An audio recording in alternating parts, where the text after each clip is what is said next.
Like everywhere else, pricing is high, availability is low, which is why everyone's talking about how can we build more, how can we build faster, how can we get people housed. Shared housing is another unique solution to fill those gaps. How do we equip that person who sits down one day and goes, wow, there's a lot of people in trouble in my community. I wonder how I could help. And they look to themselves and go, well, I've got space in my basement, I've got a spare room, I've got the loft in my attic, I've got the loft above my garage, I've got that whole section of my lot that I'm not using, and has that idea that I'd like to help. Not only am I doing good, but if there's some revenue that comes into me that helps me with my house and with my bills, I'm also better off. And so I think there's a lot of win-wins. It could be a mutually beneficial thing, both for older people and younger people.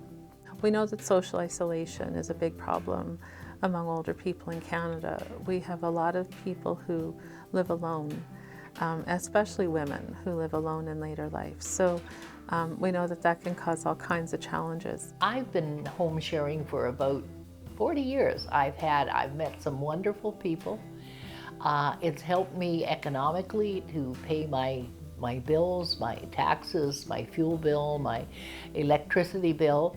And as I get older, it's also enabled me to make arrangements to maintain my house, for example, to shovel snow and to cut grass and to bring in groceries. The idea is to try to encourage people to be healthy and able to stay in their own homes as long as they are wanting to do that and can safely do that. So that can have huge ramifications for our healthcare system. I know that if I fall or if something happens, there's somebody there immediately that can help me or can call the people to help me.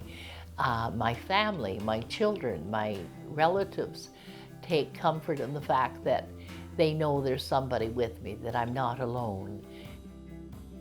This concept of home sharing sounds a little bit like boarding.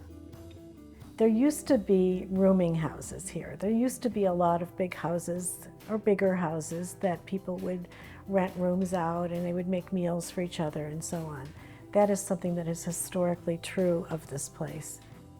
We just talked about, the symposium coming up and house sharing, and someone said to me, well, years and years ago, my family took in boarders and lodgers. She said, and we made great friends and, lifelong friends. So it is something that we had at one time, and it was quite popular. Yes? Do you have an apartment for rent? Yes, Mr. Mackerel, Albert Mackerel. Yes, Mr. Mackerel. Mackerel, that's a sexy name. We have tens of thousands of households in need of housing. We don't have the labor to build that. We don't have it today, and we're not going to have that tomorrow. It's going to take time to rebuild that industry to the point where we can actually accommodate the need.